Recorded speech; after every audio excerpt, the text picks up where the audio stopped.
Do'stlar, sizlarga yana bir yangilik. O'zingizlar bilasizlar, yangilikka o'zim qiziqaman. Bu mehmonxonamizda minimalizm ishlatilgan. Shuni nima deysizlar? O'zimni qurayotgan uyimda shunaqa qilsak, nima deysizlar? Sizlarga shunaqa remont yoqadimi?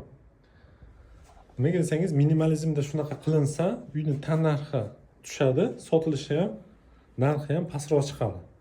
Menga bu remont juda ham yoqdi. Bir minimalizmda ishlangan. Yoshlar ham xuddi shunaqa ko'ryapsizlar. Bir cho'tki sifatli urilmagan, lekin shunisi bilan yana ham chiroyli. Bunaqa svitillik, bunaqa rasmlar qo'yib qo'ysa, seysmopoyez kolonnalarida bunaqa qilib kirasiya qilib qo'ysa bo'lar ekan.